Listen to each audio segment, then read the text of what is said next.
కారం రంగు రుచితో ఉంటుంది. ఆచి మిరపపొడి అదరగొట్టే కారం రంగు రుచి. అవినీతికి ఆకలి ఎక్కువ అంటారు, కానీ ఇంత ఆకల, ఏకంగా 200 కోట్లు అడ్డంగా మేసేసేంత ఆకల.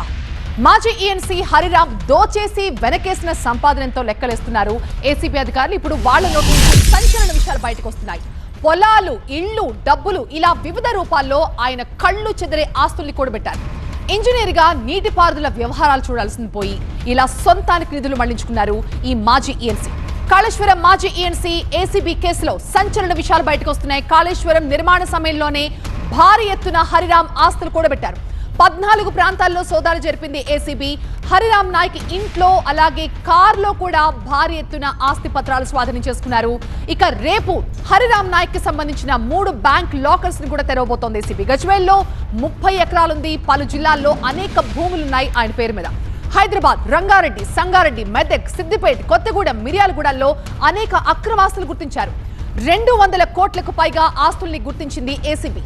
ఇక బహిరంగ మార్కెట్లో వీటి విలువ భారీగానే ఉంటుందని అధికారులు చెప్తున్నారు. కాళేశ్వరం నిర్మాణ సమయంలో కార్పొరేషన్ ఎండీగా ఉన్నారు హరిరామ్.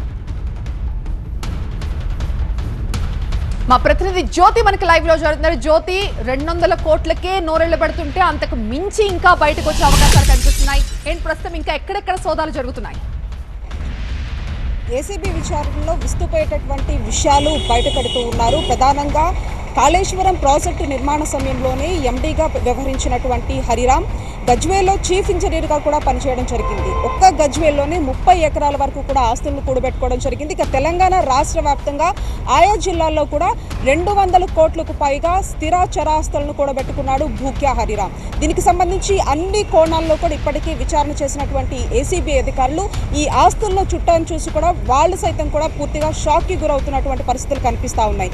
ఇకపోతే గత రాత్రి ఎవరైతే ఈ హరిరామ్ని కోర్టులో హాజరుపరచడం జరిగింది జడ్జి ఇంటి ముందు, ఆ తర్వాత జ్యుడిషియల్ రిమాండ్ను కూడా విధించారు. ఇక ప్రధానంగా 3 లాకర్స్ని కూడా ఒకవైపు అధికారులు గుర్తించడం జరిగింది. ఆ 3 బ్యాంక్ లాకర్స్ని కూడా రేపు ఓపెన్ చేసేటటువంటి అవకాశం కూడా కనిపిస్తోంది. ఇప్పటికే ఒకవైపు గజ్వేల్లో 30 ఎకరాలతో పాటుగా పటాన్చెరువులో కూడా 20 కుంటలు, అంతేకాకుండా ఆయా డిస్టిక్లో కూడా పెద్ద మొత్తంలో కూడా అటు భూములు కావచ్చు, ప్లాట్స్ కావచ్చు, వీటన్నిటిని కొనుగోలు చేయడం జరిగింది. వాటికి సంబంధించినటువంటి డాక్యుమెంట్స్తో పాటుగా మరొక వైపు బంగారాన్ని సైతం కూడా ఇప్పటికే అధికారులు స్వాధీనం చేసుకోవడం జరిగింది.